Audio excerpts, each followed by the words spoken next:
Is good marketing good? This is the second time I'm filming this. I don't want this to be a retention type video. Say the right things in order to hold your attention in the first 10 seconds so I can buy another 10 seconds to if it's probably going to be I just want this to be an actual real like conversation. Even it's unfortunate because even on like in the scape of YouTube, even saying that there is still like a level of like retention and getting people to stay engaged so they don't drop off. And like that is exactly what I want to talk about today is the ethics of you could even say good marketing. Obviously our brains have developed over time and coming into all this new technology, it's creating an interesting environment that have created some gaps in our, not necessarily created gaps, but perhaps exposed gaps in our reasoning. And marketers and people use these gaps as a way to leverage them for their own benefit. Obviously, like even the words I'm using, leverage or benefit, you can kind of tell the place I'm coming at it from. I think there's a way to kind of see this whole thing in another way. And that's kind of why I want to have this conversation because it is important. And good storytelling is necessary for a good YouTube channel. Not necessarily a good YouTube channel, but good in the area of persuasion. I mean, that is essentially copywriting. If you look at the greats, Eugene Schwartz, um, Claude, is it Hopkins? Claude Hopkins, Scientific Advertising. That was a really good book. Highly recommend. What was another one? David Ogilvy. These guys have kind of pioneered copywriting, which is essentially, I mean, we're really doing the same thing on YouTube if you think about it. You know, Claude Hopkins used to spend days, no, not days, he'd live in a cabin out in the woods. So this is how he would get a contract from a company and say, hey, we want to sell this product, write like a one-page piece on it.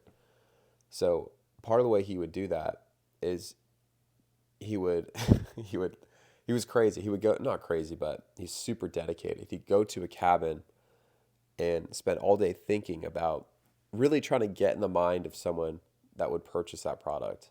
And every time he'd go into town, he'd be talking to people, and those would be like, I guess, some of the ideal customers. So he would like hyper obsess over what they would be thinking about, like why the vernacular they use, what their dreams are, what their hopes are. And he says, like, the first couple lines in a good, solid piece of copywriting, and this applies for videos today, a really compelling hook, a really compelling thing in advertising is you need to enter the conversation that's already happening in their head. So essentially, understanding them so well that you can just almost kind of glide into a conversation they've already had with themselves, either that morning, like what did they wake up thinking? Um, People are, I mean, even Tai Lopez. I was on one of his group calls and he was talking about we were testing like just as a group what makes a successful hook, and it's how many people woke up and thought about this today, like what was like did they use that verbiage, did they use that vernacular, that phrasing, um, in order to get there. Anyway, the point is you understand, I don't want to say people, but the your market so well so that you can get them to watch your video so that you can eventually, I guess just the goal there is to make money. And it's not just in marketing. It's also there's a really good book called Salt, Sugar, Fat, and it talks about the kind of the masterminds behind companies like Lay's,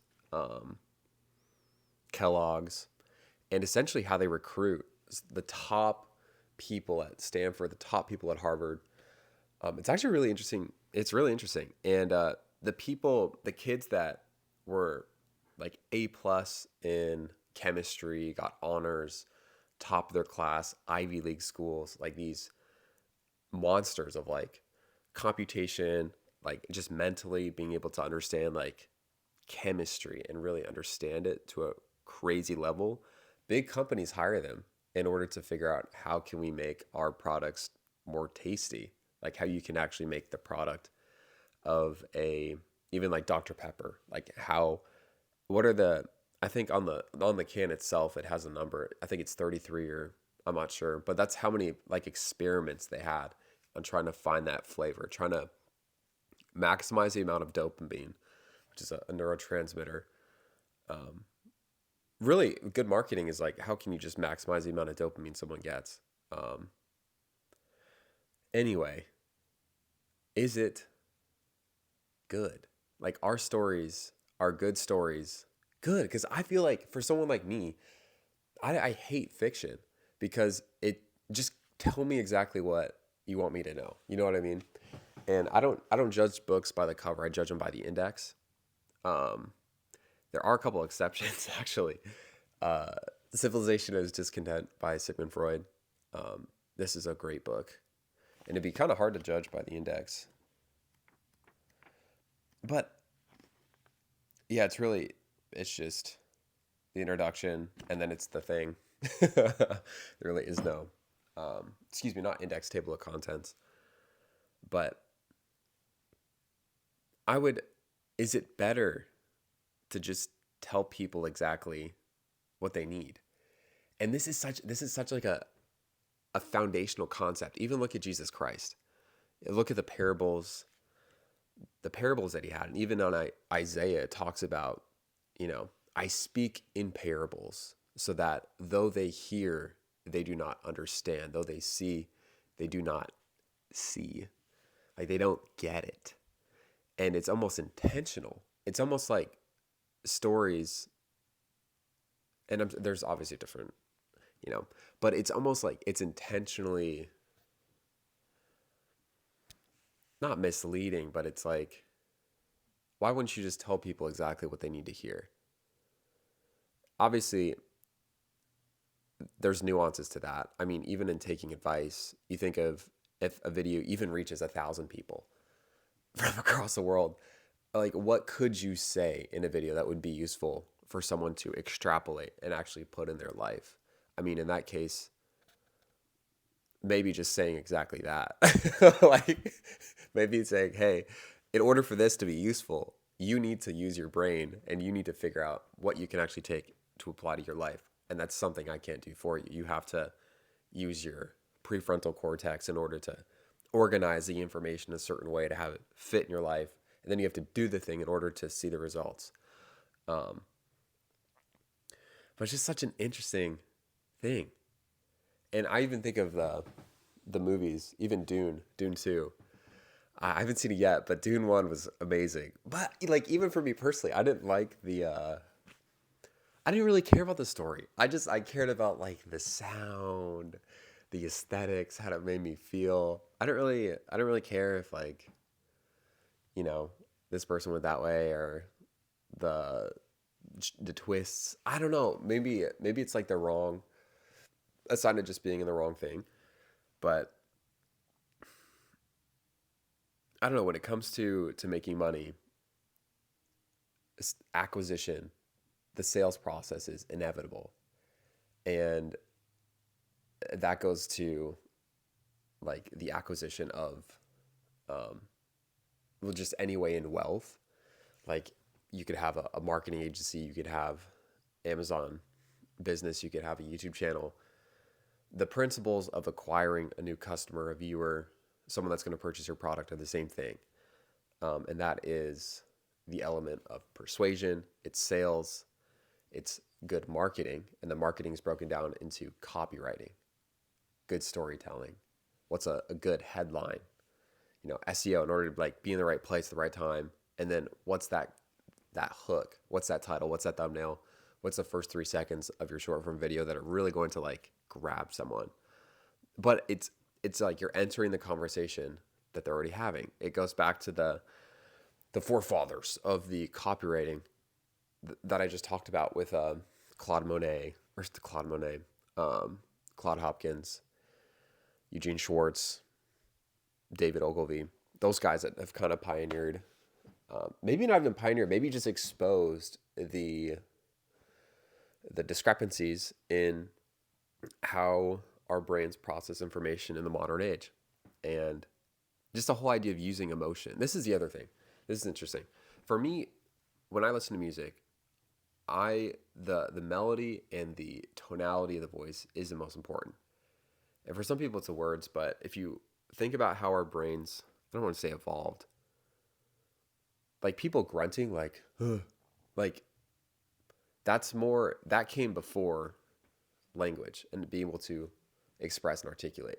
So I think on some level, like tonality, especially in sales, you hear one of the best salesperson people in the world is Jordan Peterson, Wolf of Wall Street. He has a book, and in the book he says like one of the most important things is tonality, like how you say something, not what you say, but how you say it. And it's almost like you're triggering that like primal like mechanism that allows you to essentially gauge if someone believes in what they're saying, right?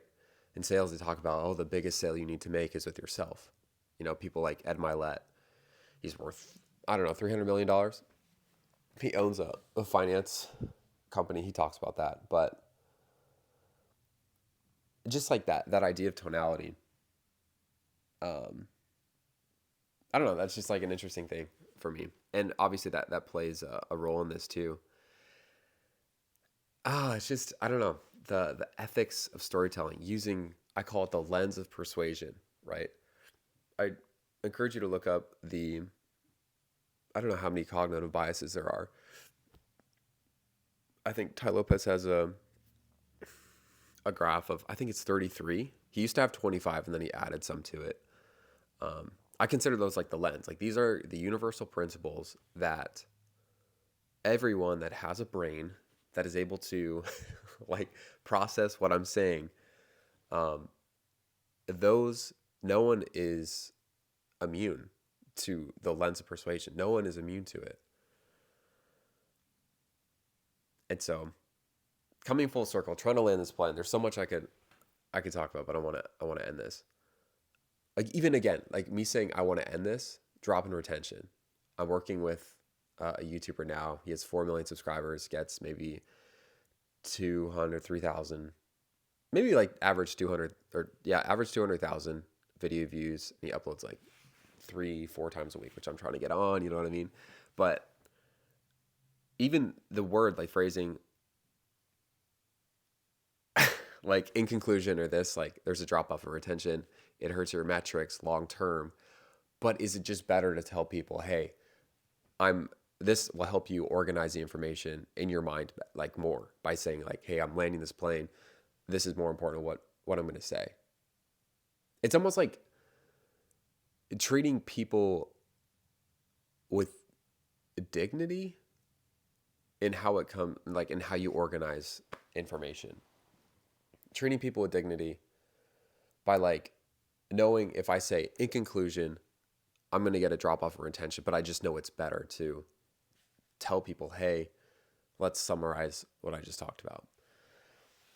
So I don't know. What are your thoughts on using marketing by understanding human psychology and using it in a way for your own benefit to make money on YouTube and to provide value in a market? But, you know, entertaining someone on YouTube, is that valuable? Is that actually helping them in their life? Is that actually getting them to the next level? I'm sure you could be like one of those people that hides wisdom in a story. C.S. Lewis does a good job at doing that. I haven't read books on him because I don't like fiction. Anyway, what are your thoughts on that? Is good marketing ethical? Is having that mind, is having that understanding of human knowledge or how we're wired and using that in a way to your benefit, is it, maybe let's not even have the question of if it's ethical, is it good? Is it a good thing? Anyway, love you guys. Hope you enjoyed this video. Let me know what you think. I will see you in the next one. Peace.